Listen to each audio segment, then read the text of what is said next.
or so we get the credit for.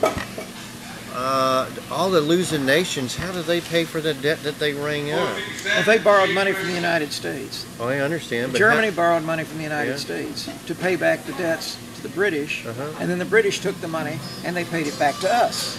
So did it ever get paid back? It never got paid back. Well, what's this debt that we owe everybody else? What's that have to do with anything? Well, the German people then became debtors indirectly to the American banks because the Germans borrowed the money from American banks to pay the British the reparations, and then the British used that money to pay the Americans back for their war debt. So it just never stops. It is a constant circle, and you are in debt forever, and the interest keeps piling. Well, I've heard, I don't know if you can confirm this or not, Mark, but I've heard that when things like this go back and forth in these agreements, what usually happens, and I'm bad with the names, you know me, I'm bad with names and stuff and remembering details like that, but I've read before, Russell, you might be able to help me out, that we've gone over time, so I'll just split the video, so that's fine.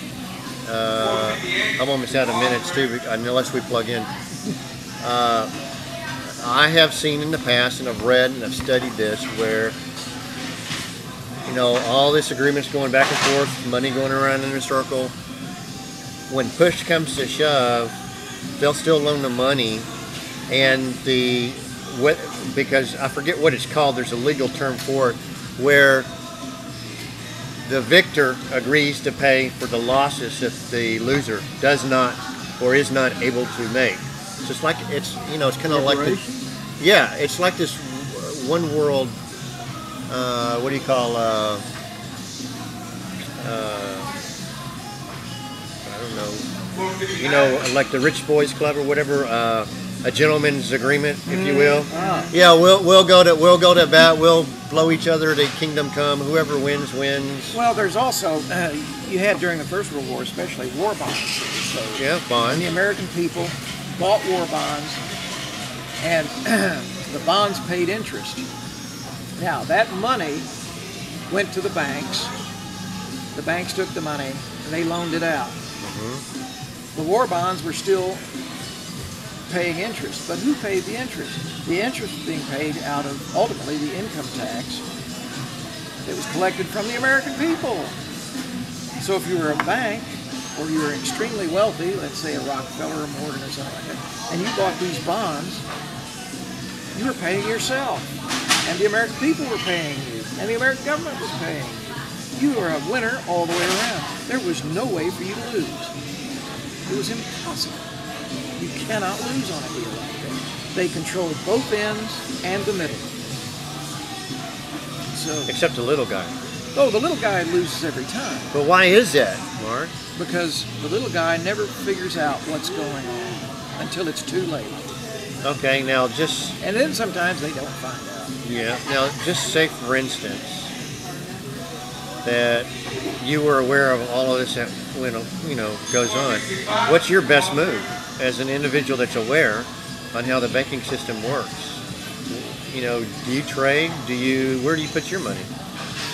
I keep my money in cash. In cash? At least right now? In cash, that's right. What about hyperinflation? Well, that's when you want to buy silver and gold. Don't you think it's around the corner? About 6 months. About 6 months. 6 months. We're already seeing an uptick in the PPI and the core. Do you know anything about index. the Baltic Shipping Index?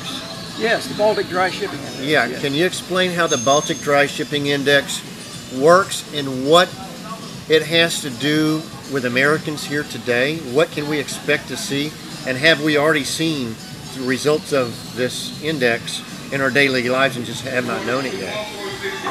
Well, the Dry Shipping Index is the indicator of the number of tons being ships being leased to ship goods to the United States and out of the United States to various places shipping things here. It has dropped dramatically. Yeah, way down. It's almost to nothing compared to where it was, and it's kind of bobbed its head back up and it's kind of stabilized a little bit. But could that have anything to do why some of our prices of food and things have gone higher? Well, part of the problem is, frankly, I don't know why prices have gone higher to the extent that the American consumer is so in debt that the American consumer is having to cut back drastically on their lifestyle. This isn't anything new. The problem was it was hidden because we were in a credit bubble. Americans were told, borrow money, spend, shop, keep your lifestyle up, take on debt, don't worry about it. Okay. Now, as far as foreign imports, if our currency goes down, which it is in the process of doing. That's why the war started to begin with, so it wouldn't go down. That's my opinion. Why we started the Afghan war and all that other stuff over there is because they were going to trade petrodollars instead of U.S. dollars. Right. There was a whole bunch of countries in the world were going to take U.S. dollars off the table, and we were like, it's not time to bend over yet. We don't have any Vaseline, so let's go to war. Well, they were going to convert to gold dinars is one thing. Yeah. And if you can't buy, since we have cut back on because of the centralization of our farming, we have lost a lot of small farms and small farmers, and as a result, our crop production has gone down. And so we import a lot of produce from Chile, from Mexico, from China, from other third world nations. And if we can't pay for it, it's not going to be shipped. Well, that's the problem, though. But the shipping index has gone down so low, and I don't know if this has any play in it whatsoever or not. You can shed some light on this for me, because my wife receives, she gets these medicines every month. She has to take them. They're very expensive for us to take them. I'm almost out of battery. They're unless I plug in, they're very expensive for us to buy them here. I get them for a lot less than 1/3. A quarter of what they would run here. Right. And I have them shipped here. And, unless we pay air freight, it's just going on a ship. And it usually takes about 2 weeks to get here. This last time, it took over a month. It took, little over a month to get here. Could that have anything to do with the shipping index at all? Well, theoretically it shouldn't, because everything that you're talking about would either come by air or overland. It shouldn't be on a ship. No, they send by ship. I asked the Postal Service about it. Really? Yeah. Oh, that's interesting. Yeah, because I was mailing it down there, and I had several options, and I asked them how did they send it back here. Well, there's been a great many ships that have been or laid off.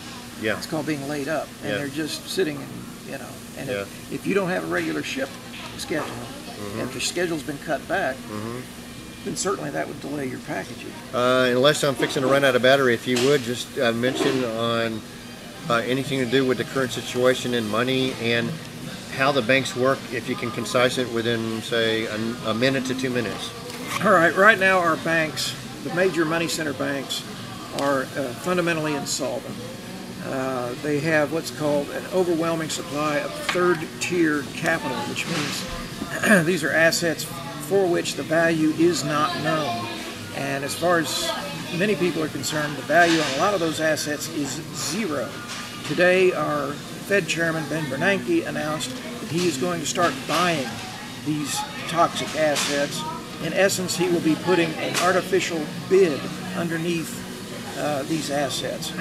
What this will cause is it will cause a selling panic, which means people who are holding these assets will suddenly see a way to get rid of them, and they will come flooding through the doors trying to unload those assets into the Fed's balance sheet. The Fed is going to have to falsify its balance sheet and say that these assets are worth something, when in truth they're worth So nothing. you're saying they're going to have to lie? Yes. Oh, what a shock. Yeah. Wow. That's news to me. I never knew they lied before. Oh, no, they're Boy Scouts. That's what I thought. I thought the Feds were Boy Scouts. Eagle Scouts. I am a patriot. I love my country. Absolutely.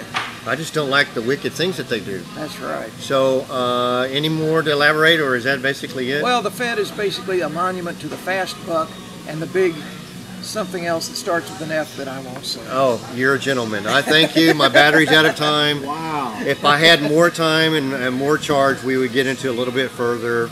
Maybe another time. I'll see you. Cheers.